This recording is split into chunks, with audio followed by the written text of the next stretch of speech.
สบายดี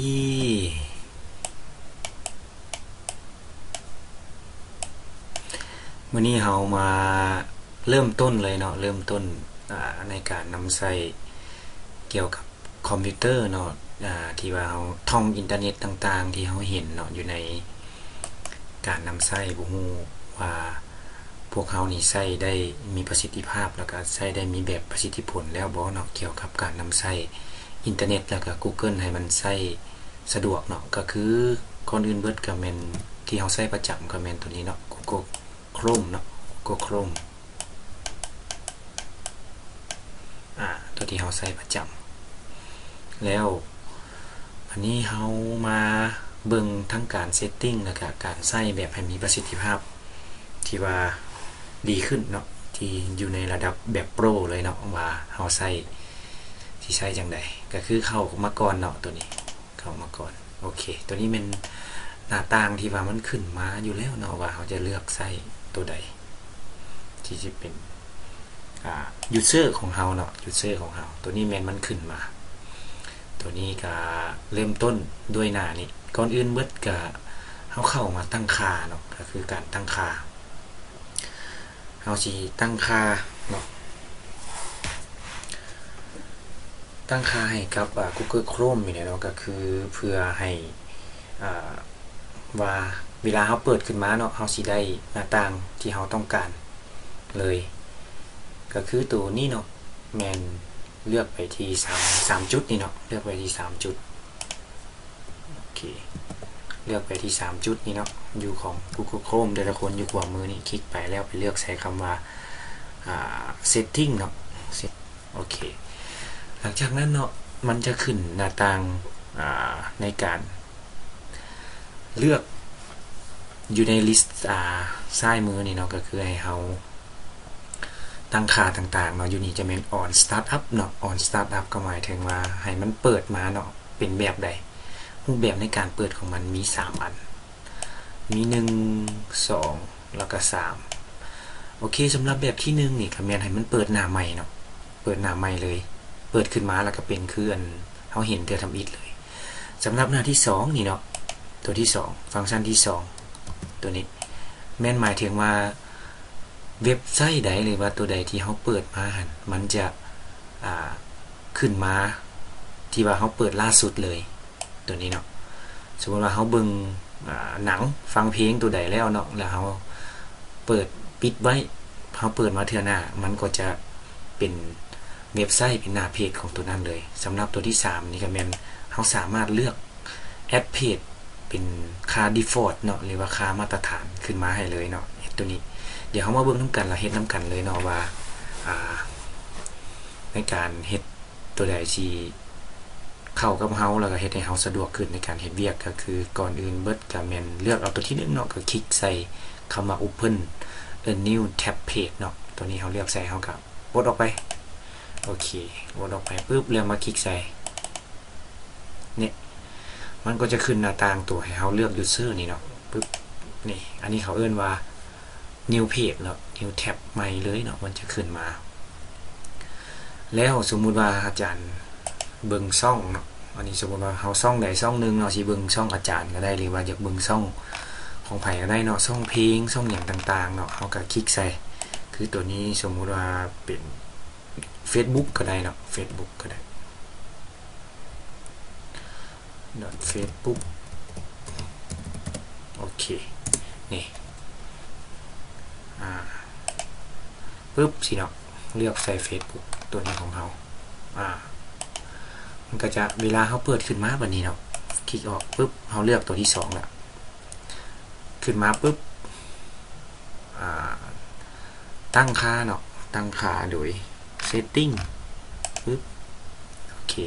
เลือกใส่ on startup แล้วมาคลิกใส่ continue when you left off เนาะก็คือตอนที่เฮาออกโอเคสมมุติว่าเฮาเลือกใส่ตัวนี้เนาะโอเคหน้าต่างตัวนี้เข้าไปแล้วเนาะเฮาเบิ่งต่างๆหรือว่าเฮาเลือกฟังเพลงก็ได้เนาะฟังเพลงคือเว็บไซต์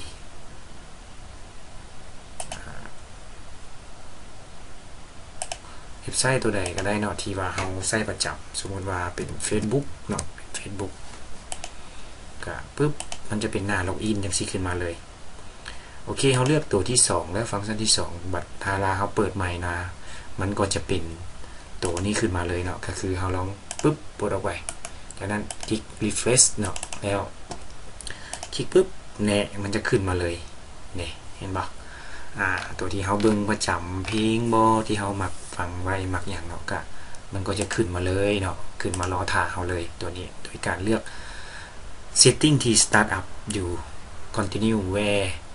you left off เนาะแล้วตัวที่3นี่เนาะก็คือเว็บไซต์ใดเนาะที่ว่าเราต้องการแอดเราต้องการมาเบิ่งไว้สมมุติว่าเราเรียนภาษาอังกฤษบ่เนาะโอเคสมมุติว่าเป็นURL ตัวนี้เนาะ URL ช่องของ YouTube เนาะเขาสิเรียนภาษาบ่เรียน AI เรียนคอมเรียนอย่างต่างๆเขาก็สามารถ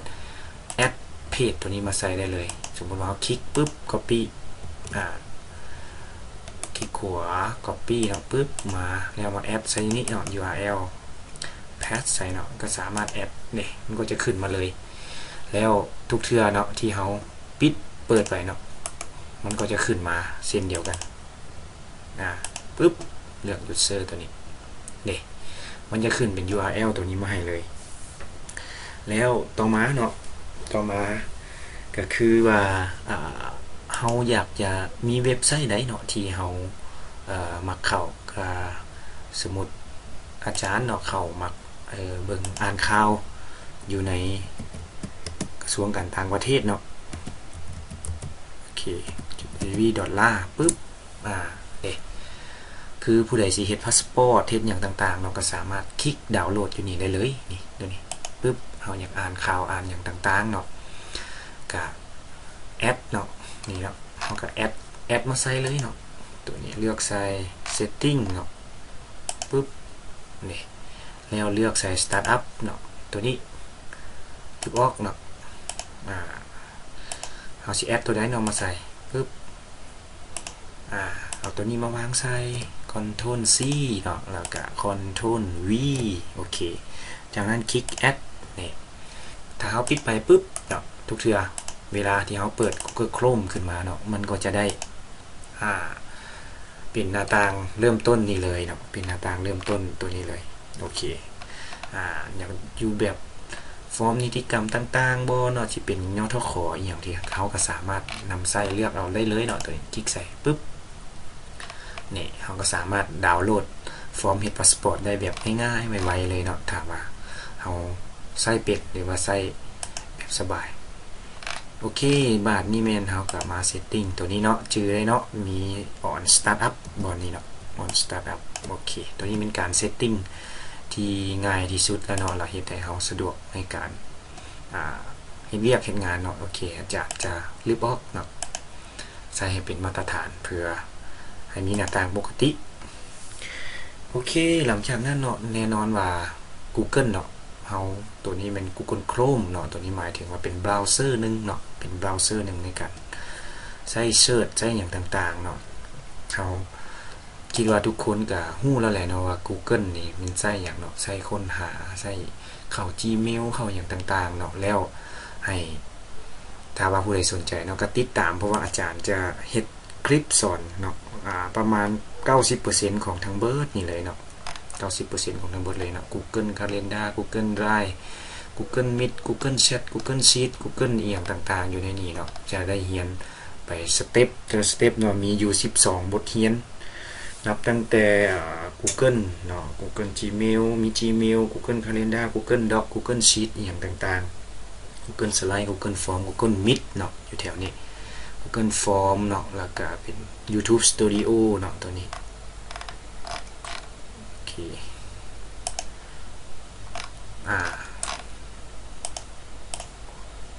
ต้องเข้าระบบก่อนเนาะเขาจึงจะเห็นทั้งเบิดนี่เนาะมันจะมีโน้ตบุ๊ก ML มันจะมีอย่างต่างๆอยู่ในนี้เลยโอเคเขามาเข้าที่ Google นี่เขาจะซอกหมายถึงว่าเขาจะซอกจังไดให้มันมีประสิทธิภาพเนาะซอกจังไดให้มันได้ดังใจเฮาเนาะปัจจุบันนี้มันก็มี AI มีอย่างอยู่แล้วเนาะมาสรุปแต่ว่า Google นี่ก็ยังใช้อยู่เนาะแต่ถ้าว่าสิใช้มันเป็นประโยชน์มันก็เป็นประโยชน์ในเรื่องเวียกงานของเฮา ทับอิฐเนี่ยการเสิร์ชแบบนี้เนาะเขาก็จะต้องเป็น Search Engine เนาะหมายถึงเสิร์ชทั่วไปแต่ว่าตัวนี้จะเป็นเสิร์ชแบบOperator เนาะตัวนี้เนาะเสิร์ชแบบ Operator เสิร์ชแบบตัวเปลี่ยนกันสิว่าเนาะสมมุติว่าเขาอยากได้iPhone เนาะ iPhone 14เนาะ14โดยใช้2เม็ดตัวนี้55เนาะ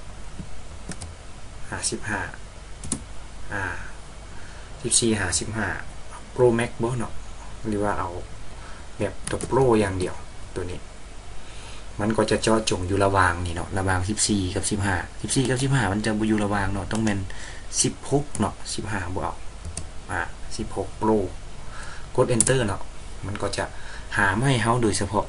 ตัวนี้มันยังขึ้นมาให้ตัว17อยู่เนาะตัวนี้เนาะอันนี้มันขึ้นนำGoogle ของเฮาเนาะว่าเฮาอยู่เขตใดเนาะมันก็จะซอกมาตามนั้นตัวนี้มันจะหาแบบอยู่ระหว่า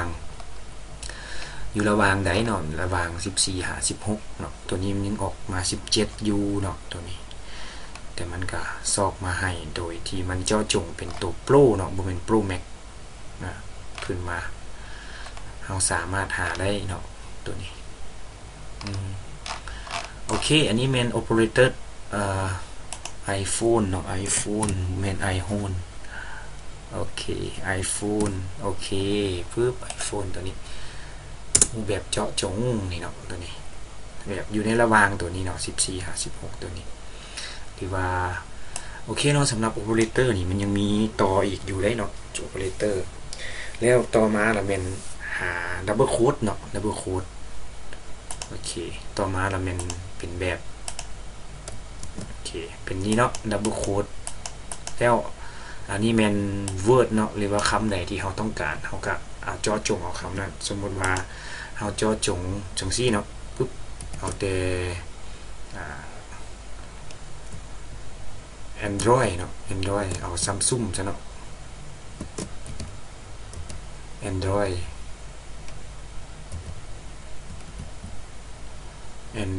ปุ๊บแล้วเจาะจงอีกเอาแต่ Samsung ปุ๊บนี่ใส่ดับเบิลโค้ดเข้าไปใส่ดับเบิลโค้ดเข้าไปเนาะแล้วก็เจาะจงว่าแมนโทรศัพท์เนาะเพราะว่ามันมีอันนั้นหลายเนาะฟังก์ชันมันมีอันผลิตภัณฑ์หลายเนาะของ Samsung ปุ๊บนี่มันก็จะออกมาแต่เฉพาะเจาะจงของมันเนาะตัวนี้จะออกมาแต่เฉพาะเจาะจงของมันAndroid มันจะบ่เอายี่ห้ออื่นนะเนาะนี่มันจะบ่เอา Huawei มันจะบ่เอาอีหยังต่างๆเนาะมันก็จะเจาะจงเอาแต่ Samsung อย่างเดียวตัวนี้หมายถึงว่าดับเบิลโค้ดเนาะหรือว่าแค่วหนูรูปแค่วหนูที่ว่ามันสิเอาคำที่ว่าเราต้องการนี่เอามาใส่ตัวนี้มันเจาะจงโดย Google เนาะ Google Search next ต่อไปเนาะ next ต่อไปก็คือมันเขาสิเจาะจงไฟล์เนาะตัวนี้เนาะไฟล์สมมติว่ามันเป็นคำที่เราต้องการสมมติว่าเราต้องการเรียนAI AI manual เนาะ AI manual แล้วเราใส่คำไฟล์ type เข้าไปเนาะตัวนี้เนาะไฟล์ type ปึ๊บ2เม็ดเนาะเลือกเอาแต่อย่าง PDF เนาะโอเคเลือกเอาแต่ PDF อย่างเดียวเนาะเป็นไฟล์ type เนาะไฟล์ type ตัวนี้ปึ๊บกด enter เนาะนี่มันก็จะออกมาเป็นบทเรียน AI ที่เป็นpractical guide building agent เนาะนี่มันจะเป็นไฟล์ PDF ทั้งเบิดเลยเนาะเพื่อให้เราดาวน์โหลดสามารถโหลดมาเก็บไว้แล้วก็ให้เราเรียนได้สบายเนาะเราเจาะจงเฉพาะไฟล์สิเป็น doc ก็ได้เนาะสิเป็น doc เนาะ doc นี่ก็ลองเบิ่งเป็นเมนูเป็นคู่มือเนาะนี่มันก็จะเป็น doc นี่มาให้คู่มือสมมุติว่าบทเรียน AI 101เมนูเนาะก็เป็นคู่มือการนำใช้ AI โดยเฉพาะตัวนี้เป็นของ Word บ่อย่างต่างๆเราก็คลิกใส่ปุ๊บเนี่ยมันจะดาวน์โหลดขึ้นมาเลยเนี่ยมันจะเป็นไฟล์ Word ขึ้นมาให้เลยเนี่ยอันนี้เป็น user manual เนาะตัวนี้นี่โอเคถ้าว่าเราต้องการเนาะในเกี่ยวกับเรื่องเอกสารเรื่องบทค้นคว้าอย่างต่างๆเนาะตัวนี้จะเป็นประโยชน์หลายเนาะโดยที่เราใช้คำบนนี้เนาะปึ๊บไฟล์ไทป์แล้วก็2จ้ำบนนี้เนาะไฟล์ไทป์เนาะปึ๊บ2จ้ำเนาะแล้วก็ตามด้วยสิเป็นด็อกบอเนาะสิเป็นชีทบอนี่เนาะก็ได้เนาะหรือว่าสิเป็นPDF อีกอย่างก็ได้เนาะตัวนี้เป็นตัวที่ว่าเจาะจงเนาะเจาะจงเพื่อให้เรานำใช้ Google ให้มีประสิทธิภาพสูงสุดแล้วหลังจากที่เราเปิดตัวนี้เป็นประโยชน์หลายสูงสุดเนาะสำหรับเราเนาะและสุดท้ายนะก็แม่นว่าเราสิจัดอยากให้ไฟล์แท็บของเรานี่นะเนาะผู้ใดเคยใช้เนาะแท็บผู้ใดที่ว่าเราใช้ประจำเนาะเราใช้ประจำเราใช้เรื่อยๆสมมุติว่าเป็น YouTube บ่สมมุติว่าลองมาฟังเพลงเบิ่งจักเพลงนึงเนาะฟังเพลงเบิ่งจักเพลงนึงปึ๊บเพลงใดที่เรามักเนาะสมมุติว่าเป็นบทเรียนเนี่ยบทเรียนในการ Okay, a new speed round. What did you learn from the latest episode of The Android Show? Okay. Hello and welcome to English Unleashed. โอเคเนาะอันนี้คือสมมติว่าเป็นบทเรียนของเราเรียนภาษาอังกฤษเรื่อยๆอยู่ตลอดแล้วเราอยากจะบ่อยากจะค้นอีกนะเนาะแบบเปิดมาแล้วก็เจอเลยเนาะ So English Podcast the podcast for learning who want to speak English with more confidence ก็คือ podcast ที่ว่าให้เราผู้เรียนต้องการที่จะเว้าภาษาอังกฤษแบบให้มีความมั่นใจเนาะตัวนี้ Podcast for learners who want to speak English with more confidence and joy. โอ้แล้วก็ม่วนอีกเนาะแต่ตัวนี้ผู้ใดมักฟังผู้ใดอันนี้ก็สามารถเบิ่งได้อยู่ในบทเรียนบักหลายเนาะอยู่ใน YouTube สำหรับการเรียนทั้งภาษาอังกฤษภาษาอย่างต่างๆแล้วก็มีทั้งผู้ใดมักเทคโนโลยีอย่างก็มีเนาะบ่อึดบ่อยากก็คือเฮามักตัวนี้เนาะมักซ่องตัวนี้บทเรียนตัวนี้ก็คือเฮาคลิกขวาอยู่บนนี้เนาะแล้วเลือกใส่คำว่าพินอยู่บนนี้เนาะพินบนนี้พินโอเคพินปึ๊บพินนี่ก็คล้ายๆกับว่าเฮาปักไว้เนาะมันเป็นมุดนะเป็นมุดเนาะคันว่าเฮาไปเฮ็ดเวียกมันก็จะมีปิ้นพิเศษให้เนาะที่ว่าเฮาเจาะใส่อยู่เบื้องซ้ายของเฮานี่เพื่อให้เฮาฮู้มาร์คไว้หมายไว้เนาะพินเนาะปึ๊บคลิกขวาเนาะคลิกขวาอยู่นี่แล้วมาเลือกใส่คำว่าปิ้นปึ๊บมันจะขึ้นเป็นแท็บอยู่นี่เนาะขึ้นเป็นแท็บอยู่นี่ขึ้นมาให้เลยนี่โอเคถ้าเบอร์นี้เฮาก็ลองปิดออกไปเนาะแล้วมาเปิดใหม่เบิ่งโอเคปึ๊บคลิกเลือก user นี่ตัวนี้มันจะขึ้นมาให้เลยนี่เนาะอันนี้เป็นแท็บเริ่มใหม่ตัวนี้แมนพินที่เรา Hello ข้างไว้ and welcome to English Unleashed. นี่เนาะช่องไหนที่เฮามักเบิ่งช่องไหนที่เฮาเบิ่งยังบ่จบเนาะตัวนี้แม่นมีประโยชน์หลายแล้วก็นำใช้ให้เฮาได้สะดวกและเฮ็ดให้เฮาต่อเนื่องในการเรียนต่อเนื่องในการนำใช้ Google Chrome ให้มีประสิทธิภาพสูงสุดแล้วนี่ถ้าว่าเฮาอยากปลดออกดีเนาะถ้าว่ามันมีหลายเฮาก็เพียงแต่มาคลิกใส่บนเก่านี้เนาะคลิกขวาแล้วเลือกใส่คำว่า unprint เนาะ unprint อยู่นี่ปึ๊บโอเค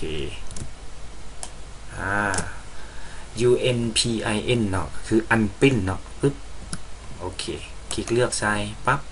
โอเคมันก็ออกหลังจากนั้นก็เป็นหน้าต่างปกติเลย